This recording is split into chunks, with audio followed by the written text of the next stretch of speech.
Welcome back to the Creator Spotlight here on the Spotlight. I'm still Jeremy Lambert. That is still Steven Jensen and this beautiful man below us. You've seen him on other shows. You've seen him alongside me. You've seen him stuffing his face with Oreos against me before. Right now, you see him sipping on a little bit of wine. He is recently from ROH. He is the Hog and Dog. Is Matt Brannigan. Look at that. Matt, how you doing, buddy? Look how big I am right now. Cole Radrick, yeah. we had him on in the weeds on Wednesday. He was putting over your legs. He's like, I was trying to walk down the ramp and I had to keep up with Brannigan. He's got huge legs. And so he was putting over your ginormous legs. And yes, now we see the ginormous upper body. That's surprising me. I feel like I've never heard anyone compliment my legs before, so I'll take it. But Cole's got some nice legs too. I don't know what he's talking about. He's got some nice thighs. He's pretty thick-thighed boy. He's probably got a lot of power down there. I should know because they slammed him on me and his thighs like crushed my head. Let's say you got crushed by his entire body. His face hit the mat, which did not look fun. There's a lot of viral clips out of that one. I'm sorry. Sorry, a lot of viral clips out of that match. Yeah. His face plant was pretty funny because when they were pinning me, I looked over to see like, is Cole okay? And I just he was saying he still had mat burn. It's like a week later, and he still had mat burn from. I was like, oh, Cole, that's rough. That's rough, buddy. It happens. He's very fair skinned. Okay, he is. That is true. That is true. Let's jump into it right there. ROH the other week, you and Cole Radrick teamed up. It was in Cleveland. Sorry, you had to. You're from Ohio, so actually, I don't want you to apologize. From Ohio, no, we bonded a little bit. Yeah. Okay. That's like we bonded a little bit where I grew up, so I'm like, that's not even screw Cleveland. I don't care. I'm from Dayton. How did this all come together? And then once you saw the match, and once it kind of you and Cole were the talk of the internet after it happened on a show that featured Claudio, Ethan Page, Mercedes Martinez was on the show. It was just like, did you guys see Cole Radrick and Matt Brannigan in their match against Gates of Agony? So how did this all come about, and then the reaction to everything? I mean, I would say Cole was more the talk than me. I was just there by association of getting the rub from old superstar Cole, old money bags, I call him. But yeah, it just kind of came about last minute. I was in Washington State on a trip, and I had to fly back to do AEW, but I flew into Indy like at 6 a.m. So I stayed up all night. I didn't sleep on the plane, and then drove from Indy to Cleveland, which is like 4.5 hours or something, and then got there just in time. And and then Cole was there, and I guess he was a last-minute guy as well. So I was like, oh, I'm just going to talk to Cole. It's like the one guy here that I know. And then we saw them write our name on a whiteboard. We saw the Gates of Agony, and we're like, oh, shit. Looks like we're going to get some mat burn here. That's what we said. I swear we said it.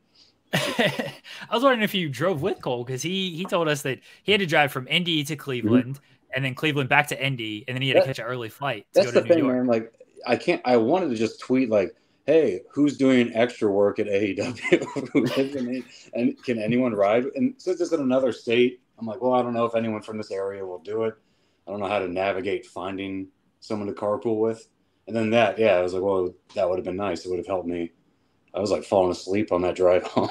I ate a whole cookie cake on the drive home to stay awake. Ooh, you know what? I think I saw that on your Twitter. Is that the one you called a slut? No, I mean, they're all sluts to me, but that was a different one. But the one I called a slut recently, I just saw at the store, and I really wanted it. But I'm trying to look good for the show's big show this weekend, so I didn't do it, but I regret it, and I'm still thinking about it right now. Yeah, I just remember I looked at your Twitter, recently, and I saw like a picture of a cookie cake with that caption there, and as somebody who I appreciate a cookie cake enthusiast. Like, I think cookie cakes are kind of slept on. Like, I think it's like the best of all worlds in a dessert. Yeah, so, I totally agree. I think they're very, very slept on. I think people kind of stop thinking about them once they outside of elementary school, people just move on with their life. But they're crazy, man. The icing's crazy. The cookie's always like so soft. Yeah, it's just. Yeah, I seriously eat a whole one in one sitting, and then I lay on the couch sweating all night. I'm like, it was worth it. I respect that. Now, I feel like I need to follow up that with another question similar. If you can eat a whole cookie cake, can you eat an entire package of Oreos, like all 3 sleeves at one time? Oh yeah, Okay. easily, yeah, very easily. Yeah, I feel like that's kind of like a benchmark. That's like a milestone. Like, that is definitely a milestone. Yeah, I can do this if we're just chilling and it's not a competition. You know, you put a timer on it, then it's a little bit different. But Oreos just sitting there for I got like a half hour to just kind of enjoy a little bit. Yeah, especially just like nonstop, like passively, just one at a time. Then they're all gone. Yeah, right, exactly. Thin Mints is one that just I'll eat a whole roll of those things and just not even. You're a big mint guy. I'm learning about you. Yeah. Yes. I've never been much of a mint dude, but I'm interested now. I love the mints, the ice cream, mint chocolate chip ice cream, things like that. There's a good, for a little while, Dairy Queen was doing a Thin Mint Blizzard. Oh, so good. So good. Dairy Queen goes crazy, man. Oh, they do. Shout out to Dairy Queen. If you have the app, you can get 89-cent Blizzards through like the rest of the month. Not joking. That's game over for me. There goes the diet. It's done. Shut it down. I'm gonna dump Blizzards like on a cookie cake, and then get another cookie cake and make a big sandwich out of. Ice cream cake is where I'm at. You give me a good ice cream cake, I will sit there and I'll eat that whole thing. I make every year for the wife's birthday. I make her an ice cream sandwich cake. It's like a layer of ice cream sandwiches, a layer of whipped cream, another layer of ice cream sandwiches, whipped cream, and then I like crush up Milky Ways and put that on there. Ice cream sandwich. You should marry me. That sounds really good. That's nuts. Wow. Damn. We're just talking about food, everybody. I hope you're now I have all these other questions like involving this, but yeah, we had other stuff I guess we need to talk about, but now we can move on. We'll talk about food in the DMs. Well, you know what? This is somewhat related. Y'all were, before I jumped on, before we started recording, y'all were talking about catering. If you want to kind of elaborate on that and tell kind of the story of what that was all about. Yeah, well, I was just talking about backstage AEW shenanigans, hanging out with my new best friend, Cole Radrick. So, like, it's kind of when you're back there, you just don't want to be in the way at all. And you're just hanging out. You know, like, you don't want to rub anyone the wrong way. You don't want to overstep. So Cole really wanted catering because they had corn on the cob. And Cole is a pure Indiana babyface. And he needs corn on the cob. He needs it. He can't live without it. So I was trying to get him, like, just go get a corn. And he's like, I don't want to go. And meanwhile, I went in there about 8 times and filled up 8 Tupperware containers full of food and stuffed them in my gear bag. And I think by the time Cole was like, you know what, screw it, I'm going to go get some food, there was no more corn. And I don't think he ate anything. I think he just moped all night about corn. And I bet driving home to Indiana, he's driving by cornfields. He was probably weeping softly to himself. Like, I could have had the corn. Now, did anybody witness you loading up? Because that's what I would do too, by the way, in that situation. I'd take advantage of the catering, and you're independent contractor, like, going place to place, like filling up on meals. Did anybody see that? And did anybody like respect that move and say like, yo, I'm doing the same thing right after you? No one said anything to me. I'm sure people saw it because I was going in and out of there all night. There was a lady working in catering who every time I went in there, I like kept running into her, and she'd stop and look at me, and she's just like, this guy again? Like, is this guy not full yet? I said, no, I haven't eaten yet. But I'm going to eat so much food in a little bit. But yeah. You eat it all for the drive back. Yeah. I would take breaks from the cookie cake, and I would eat some like steak and broccoli. Like, oh, this is healthy. Anyway, back to the cookie cake. Yeah. I'm sure people saw me, and they just were like, yeah, whatever, respect it. I mean, they were all wrestlers too on the indies. They know what it's like. Of course. They know that's like the mecca for me. Like, ooh, catering. I can come in and eat some stuff. So they know. Hopefully no one was bothered by it, but you never know. You're not gonna be welcome back at a bunch of heat. They can't bring back this guy. He's got all the catering. That was my 4th time there, and I've done it every time I've been there, so I don't know. Okay, you're good. You're good then. Did you get any feedback after this particular match from anybody? Just the usual stuff. I've never gotten a lot of in-depth feedback. It's usually just like, hey, that was great. You made them look really good. Stuff like that. So nothing too involved. Prince Nana was very pleased, which I grew up as a big fan of him. So that was That was pretty cool to be in a ring with him, in a Ring of Honor ring, which is the stuff I grew up watching, like really early on, like the first Ring of Honor Dayton show. I was there when I was a kid, so that was actually pretty cool. Like, I mean, AEW is cool and everything, but like when I've worked those shows, you know, it's just like work to me. But the Ring of Honor one, a moment in the ring of like, ooh, it's Ring of Honor, like, ooh, this is my thing. So that was nice.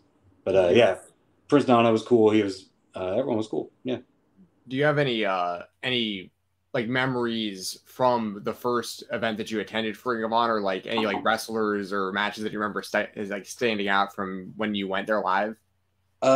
My memory is terrible, but I do remember like, I'd already been watching, I think at the time, VHS tapes of Ring of Honor. So I was like familiar with a lot of the show already, but I just remember really noticing like the energy of the room being crazy. And I remember like noticing the way they structured the show. Like match one was like big scramble, Special K guys going crazy. I just remember every match being like a kind of its own style up until like the big main event. I remember never really thinking about matches being different up until I watched that, and like it changed the way I thought about shows as a whole.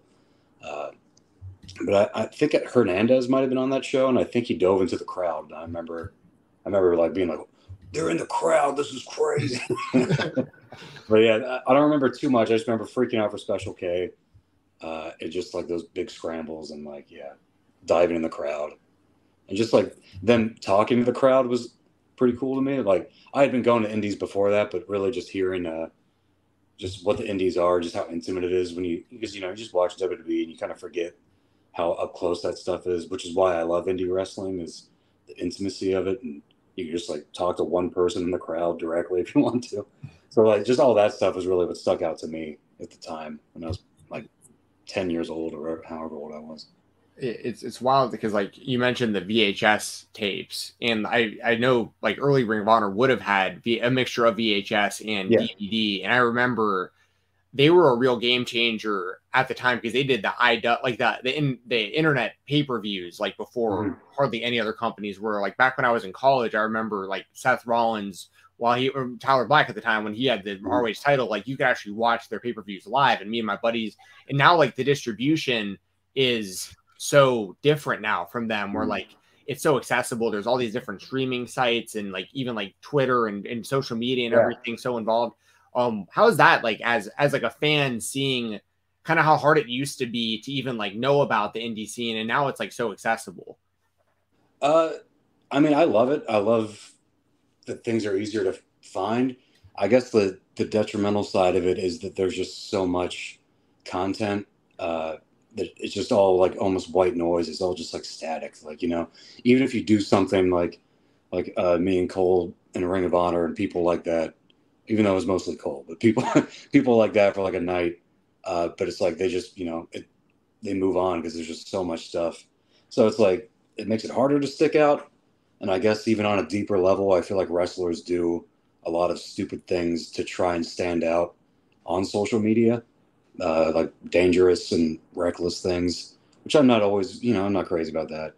But yeah, on one hand, I love that wrestling's accessible to everybody, and it's not like this gated off thing. Like if you didn't know how to get to Ring of Honor in 2003, then like there's almost like an elitist attitude in those fans and like gatekeeping and stuff, where a lot of that's kind of gone now. Though there's still problems with that, I guess, in general in wrestling. But yeah, I like how much stuff there is. I like how easy it is to find. But yeah, it makes it hard to do good work that gets noticed when you're on a smaller level. But just work harder. That's my mantra now. I know what you mean, and I think that the gatekeeping. I know what you mean about that as well. Like, but I think on like the independent scene, there like it's gotten like really, it's like super inclusive, the independent scene, which has been like really, really cool. Like I feel like I tell people all the time, even if you don't have any friends that like wrestling, still go to an independent show yourself, and like you won't be like out of place. Yeah, the indies have really these last few years have gotten really nice with that. Or I think when I was growing up, the indies were almost worse than WWE in terms of gatekeeping. You just have like the old heads who are always there, but this is like, pre social media and stuff when I started going to indie shows, and it always, yeah. But it is, the indie fans now are very supportive and very nice. And I mean, there's some bad apples in there, but overall, I really like the indie fan base. And at this point now, WWE fans and AEW fans are like the crazy ones. Right. Yeah, for sure. I mean, well, speaking of the indies, you're at Black Label Pro this weekend. You've been at Black Label Pro plenty of times, but this is the Turbo Graps tournament. You have Hayden Backlund in the first round. What can fans expect from this match and from Turbo Graps this weekend? well, from my match round one, you can expect a total goddamn squash. I'm squashing this man because I got more important things to do. I got to think about the next round. I'm going to preserve my wind. I want to make sure my abs are still popping. So I'm thinking, no shenanigans. I'm just going to go in there. I'm going to squash him. I'm thinking 4 minutes. A good dick and then kick. I want to move on. There's other people in this tournament that I'm like, I would love to wrestle you. I'd love to wrestle you. So I'm like, I can't even wait to get past round one and hopefully get in the mix, see what happens. I haven't done a tournament in a long time, so I'm itching. I'm itching to go crazy. You kick somebody in the dick. I'm sorry. If you kick somebody in the dick, get them out of there. They ain't recovering from that. Yeah. That's the easiest way. Ring the bell, punch him in the dick, get him out of here. Round 2 right now. Let's go.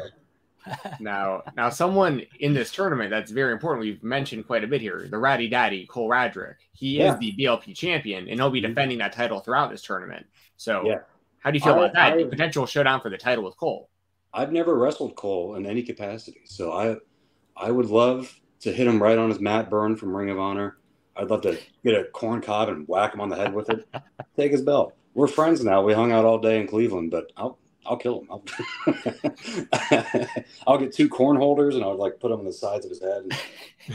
And I'll just make fun. Just make fun of the Colts. Say how much the Indianapolis Colts suck. He'll cry and then you'll easily beat him. I know nothing about sports, so I'll probably even end up messing up their name. Like, the Indianapolis Colts, they're terrible. Tell him you got to meet Pat McAfee and he loved you as a wrestler. And I'll tell him. He'll be so jealous because that's his like dream. His dream is like Pat McAfee's acknowledgement. So I'll get it. Yeah, I'll tweet Pat later. I'll probably get it. What's your overall experience been like in Black Label Pro? Because I know you've done a lot of work there. And Mikey Blanton, I was DMing him a little bit today before our interview, and I let him know that we were going to be talking to you. And his response, all caps, was awesome. Like, loves you. So like, how's your experience been like with BLP? BLP is my favorite indie I've ever worked for in my 11 years of wrestling on the indies. By far. I think they have a mostly perfect locker room. Everyone's really cool. Mikey's really cool. Tyler, when he's there, is really cool. I just love it there. I think everyone wants to have a good match there. I love the fans they have. It's just a great atmosphere, great locker room.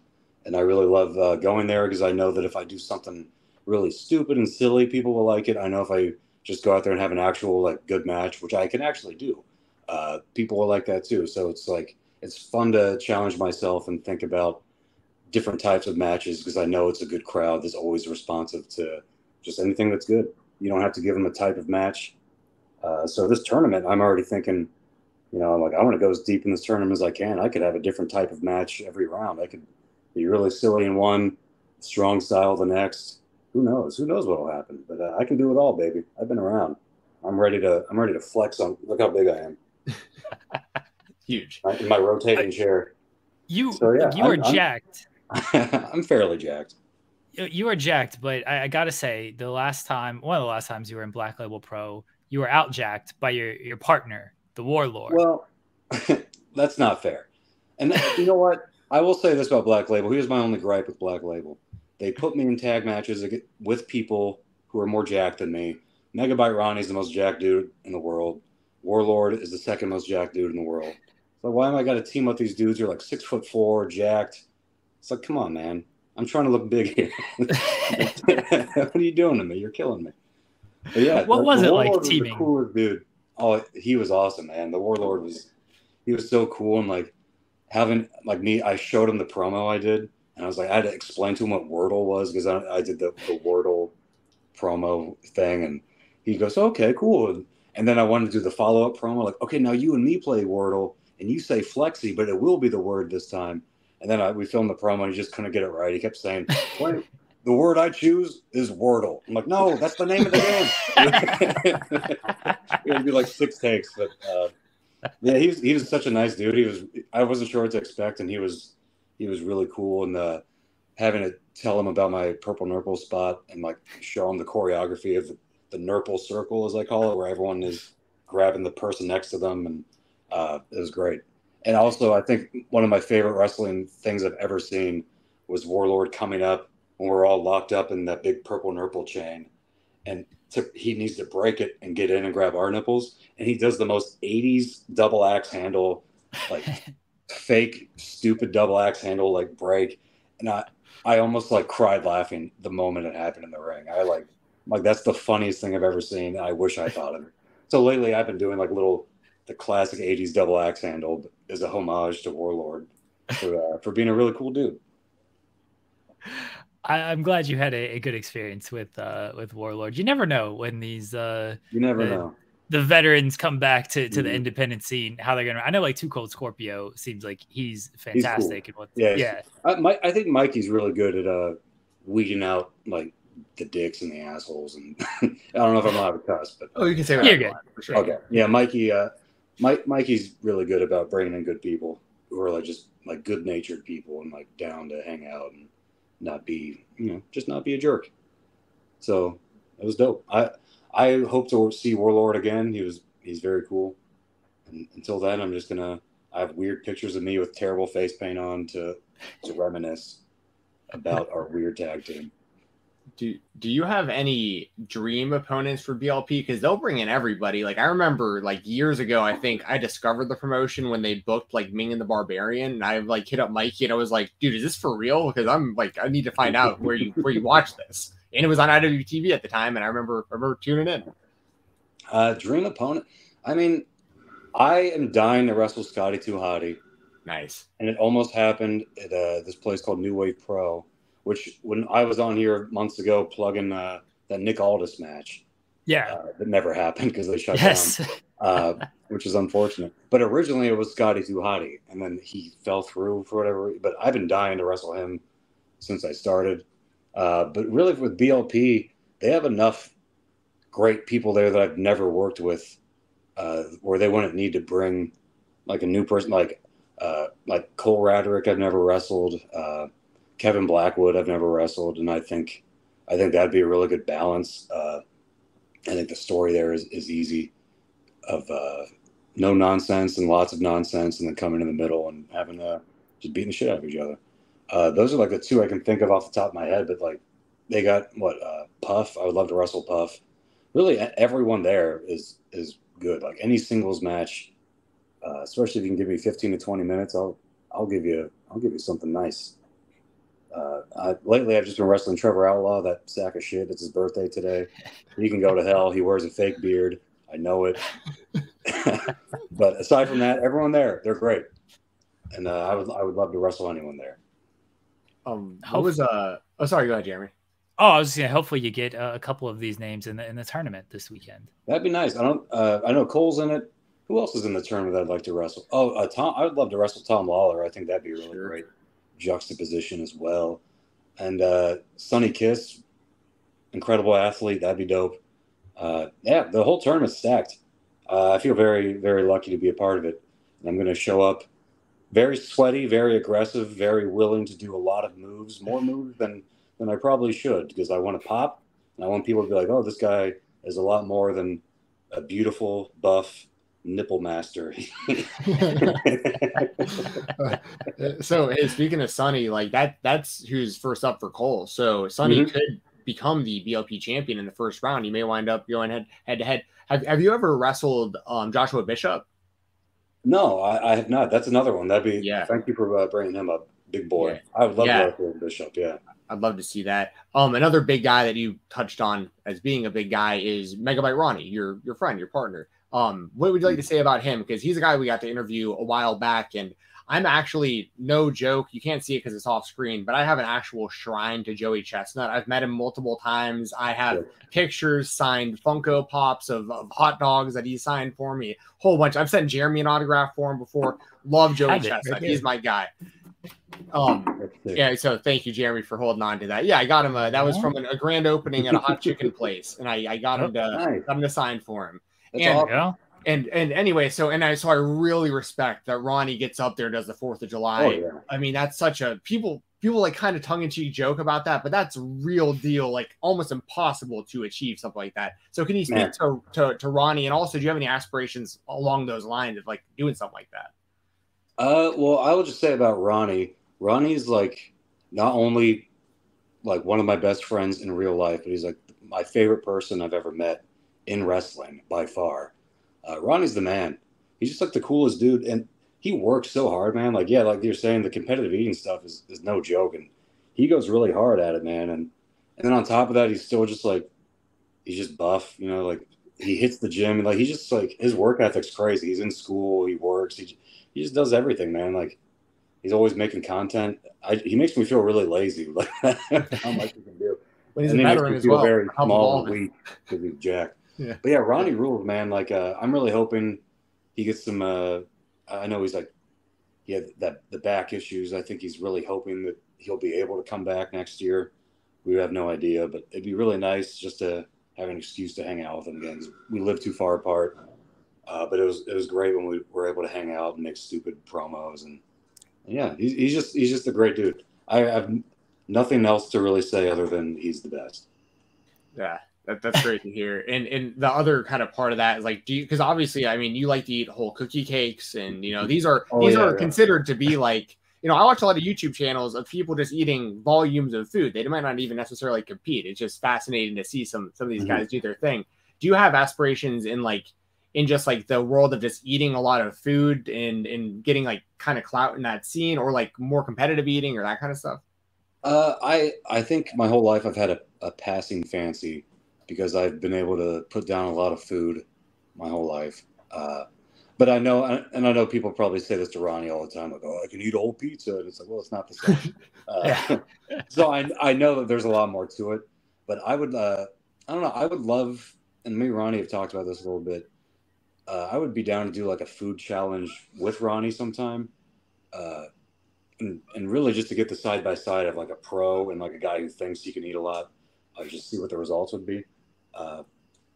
And yeah, just any excuse to hang out with Ronnie. So I think I'd only be interested in actually doing it if Ronnie was involved and we could do something. Just eat a bunch of something. If y'all are ever in Atlanta, Georgia, please let me know. There's a challenge close by to me. It's a giant pizza, and it's a 2-person challenge, and it'd be perfect for something like you guys. I don't know if Ronnie's done it. It's a pretty famous challenge. It's called the Big Pie Challenge here in Atlanta. And anyway, there was something that would be perfect for y'all. It's a 2-person challenge. Like, and if you can't finish as much as him, like he'll be able to finish your probably portion of that, and like so you get a W, and you'd be able to see kind of where you stack up. That's actually a really, really good idea. When Ronnie sees this, we'll text about it. Yes. We'll formulate the plan. I'll come and I'll film it for you guys. It would be awesome. Yes. Now we're talking. All I'm hearing is that I helped you on your road to your next life when it comes to eating, because our Oreo eating contest. When I dethrone Chestnut, I'll mention you in my speech. Thank you.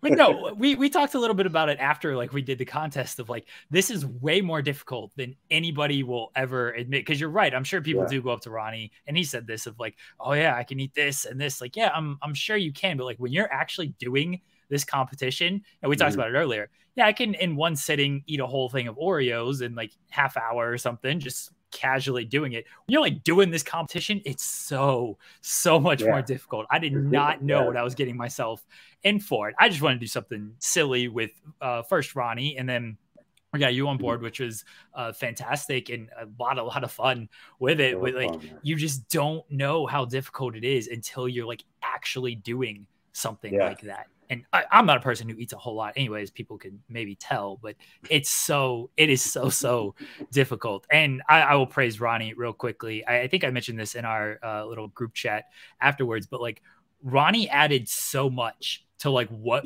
we were doing because I didn't know, like, when I broached this idea with him, he's like, I can't do it because of the Major League eating stuff. I was like, oh, well, do you want to do like an MC thing? He's like, oh, I would love to do that. I've always wanted to do something like that. So like, cool. But I didn't know really what he was going to do besides like introduce us.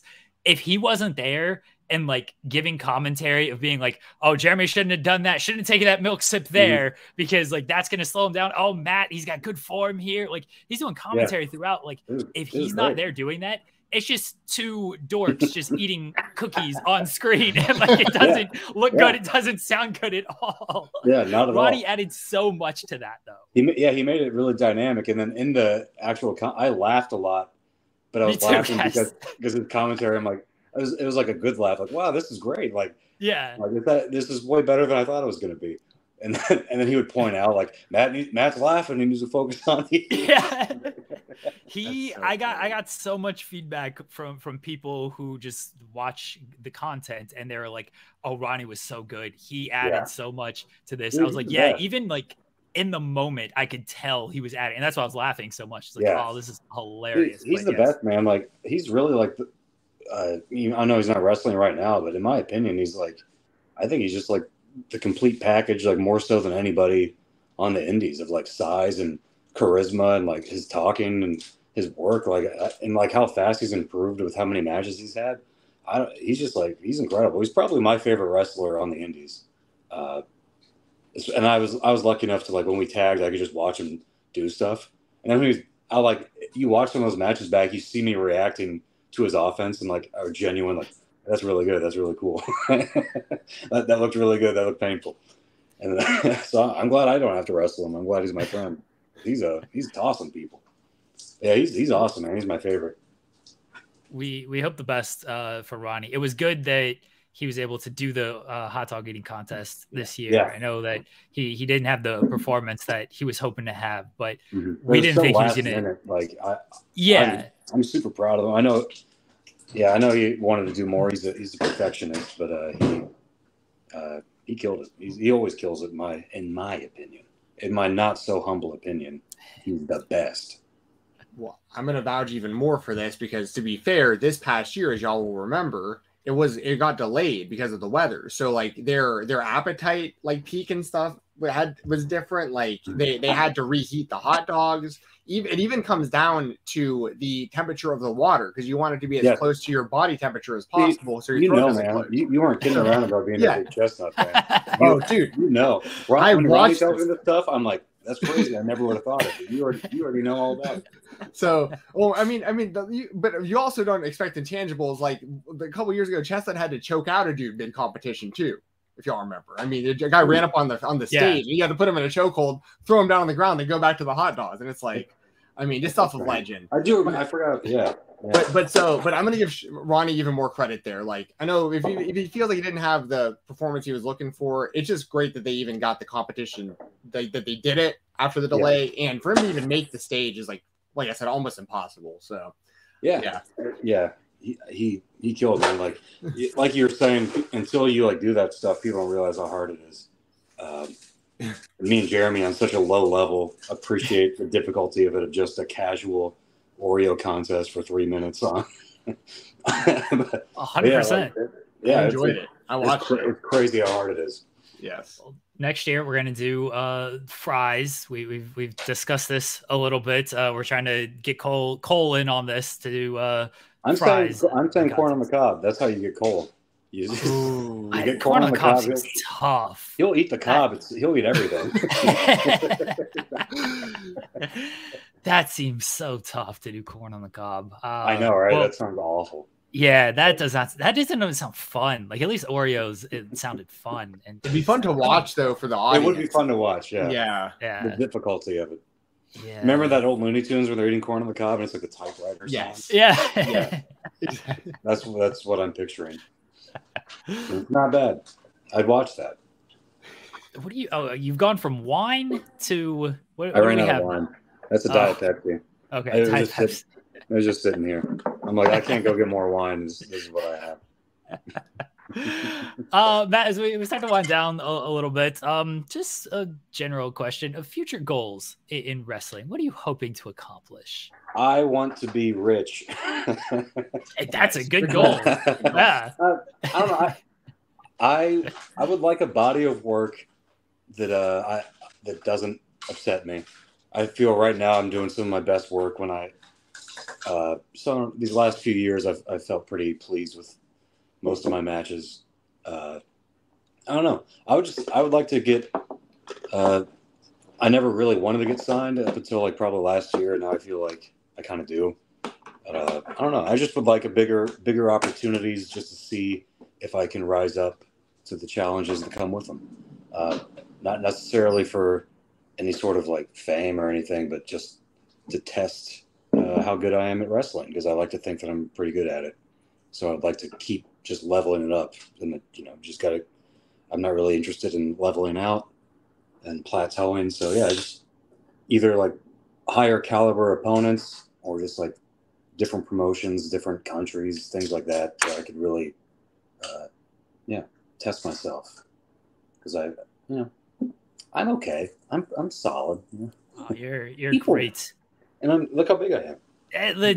Jack, that's all you need right there. It's a body business at the end of the day. Let's be honest about things. Yeah, and business is booming. I'm not going to ask you the coolest thing in your house, because I know you're not at your actual house right now. You're on location elsewhere. So we have a kind of a new question that I'm going to throw at you. If you take 10, I got to make sure I frame this correctly. Right. Yeah. It started last week. Yeah. Yes. You have 10-year-olds. They come in waves, right? Okay. They're fighting Brock Lesnar on a playground. How long until the 10-year-olds win? How many waves of 10-year-olds is Brock Lesnar going through? It's like Call of Duty Zombies, but kids on a playground of Brock Lesnar. Yeah. It's crazy that this is the question. I think about this almost exact thing a lot. I don't know, man. Like, I don't think it's not a question of the kids wearing down Brock physically. It's a question of him just getting bored and just like I want to go hunt a deer, just win so I can go home. Or like my diverticulitis is acting up. You just gotta. Yeah, I don't know. I would say it's 10 waves. No, 10 kids per wave. Yeah. Can utilize the playground, like you're surrounded. Yeah, the swing set's there. The jungle gym's there. I've seen his street fights. He's good at utilizing the surrounding things. Honestly, I think he would do. I think he would get 10 waves out of him, and then he would start to want to go home. And then he might get 5 more out of him, and then he'll probably throw it in. So I'm going to say 15. But that last one, he's not gonna give it to him. Those kids are still gonna have to fight for it. Probably one kid left standing, and that'll be the next Brock Lesnar. That's how Brock Lesnar's are made. Yes, he won that challenge years ago from who would it have been? I don't know. Who was Brock Lesnar before Brock Lesnar? Oh, I don't know. Some sort of old wrestler. No, I mean no one Lesnar, but if you just want to go UFC, we'll say it's Tank Abbott. Tank Abbott probably did not go 15 waves. He probably won like 4 waves. That's funny. And then a young Lesnar F5'd him on the swing set, and it was game over. I mean, we had a lot of stupid questions we could ask you real quick if you want to. I'm down. I got stupid answers. Okay, we can do maybe one more of these dumb questions. I don't want to get you any heat on you though. I have one that's like kind of controversial. Okay, what's your opinion on using real glass in wrestling? On using what? Real glass in wrestling. Oh, I don't know. I think it's stupid. Like, I mean, creatively, if someone wants to do it and everyone involved is like gung-ho about it, they are stupid, but hey, whatever. But as long as there's no expectation for other people to want to do it, like, I'll never do it. You couldn't give me any amount of money for me to do it, because I just don't like it and I don't want to see it. But yeah, it's just needless. I think that's just stuff like that to me, and the deathmatch community might get mad at me, and I don't really have a problem with deathmatch wrestling. Some of my best friends are deathmatch wrestlers, which is that's something like Donald Trump would say if you some of my best friends. But like Josh Crane and like Eric Dillinger, those are like two of my best friends in the world, and they love that stuff. So I don't want to poo-poo on deathmatch wrestling too much. But yeah, that's not really for me, and I think you could accomplish the same crowd reaction from a nice shoulder tackle than you can from killing somebody with glass if you do it right. I mean, both things are cool. Whatever. I like blood. I'm not gonna bleed, but I like it. I get it. Yeah. Cool. I don't think that'll get me any heat. I just want everyone to be safe. I know how much money some of these people make doing dangerous stuff, and it's not worth it. And if I have to see another GoFundMe out there for someone's medical bills, I'm going to be pretty upset about it. Like, I'm sorry you got hurt, but be smarter about it. We're all just trying to have fun. We're all just trying to get signed. Don't kill yourself, please. I love you. That's what I'll say. Any deathmatch wrestler before they go out of it. Hey, don't die. I love you. So that's the blanket statement to protect. That's the break a leg in deathmatch wrestling. Yeah, don't die. I love you. Yeah. I mean, those guys are crazy, and I've seen some good death matches. I used to not watch any of them. Now that I'm like Eric Dillinger sends me his matches, and I watch them. Like, oh, this is pretty cool. But having said that, don't book me in a death match unless you want me to do comedy spots where I don't actually get hurt at all. A comedy death match. I'm sure somebody somewhere has done this, probably. But I've been wanting to do one. I would love to do it at a death match like event and have like the semi-main, like it would be like what used to be the Divas match, and I would just get the crowd mad because I would just go out there and I'd just clean up all the glass and like, oh, this would hurt somebody, and then I'll do like a great 80s body slam on clean canvas. I love that idea. Actually. This is fantastic. Yeah, we have to make this happen. It'd be like people would be like losing their mind, throwing beer bottles at me. I'm like, hey, everyone, someone's going to get hurt. Yeah, the fans are wild. Man, I watch a lot of deathmatch wrestling because I cover so much of it for Fightful Select, and I'll never forget there was this one fan. It'll always stick out to me. It was at a GCW show like last year, and so there was like glass and everything out like in the fluorescent light tubes and stuff like out in the crowd, and they told like everyone to get out of the way. So like they clear like this whole section of the audience out. It's all just empty chairs except for this one guy who's just in his seat, not moving. He has a helmet on and puts the face mask down in front of his face and just sat there in it. And I was like, this is just a different level of fans. The fans are really great. That's probably the best part about it is the energy of the room and the fans. Yeah, that is an aspect I didn't really think about deathmatch wrestling. The environment is pretty crazy. That's the coolest fan I've ever heard about in a long time. Yeah, visor down. Yeah, he just had a visor where there's just like a clear shield that he put down in front of his face and just sat there. They should sign it. He should be on the show. That's right before he breaks a bunch of glass, just visor down and kills somebody. That's great. That's great character work right there. That guy's good. Prepared. Matt, we appreciate you joining us tonight. Good luck this weekend at Black Label Pro, and let everybody know where they can find you at. Turbo Graps this Saturday, Fight TV. It's at Berwyn, Illinois, the Berwyn Eagles Club. I'm confused. I'm watching my fingers on my own thing, and they're not going where I want them to. I'm gonna win the tournament, and I'm gonna do something crazy. And if I lose, wrestling's fake. So tune in. And then you just find me on Twitter. Matt_Brannigan. It's called X now. I haven't updated mine. I'm still on Twitter. We saw the little birds next to our names here. Yeah. I mean, we're behind too. Come on, guys. I expect better. We're gonna put like X's on there now. That's unfortunate. CM Punk, baby. Real glass. Let's go. I take it all back. Real glass. Hell yeah. Well, no, CM Punk would be against the real glass. Yeah, he'd be against. That's why. Now I'm for because he's annoying. So, Matt, Matt, thank you for joining us tonight. We really appreciate it, man. Enjoy this weekend. Enjoy the rest of your evening. And guys, we'll be right back here on the Spotlight.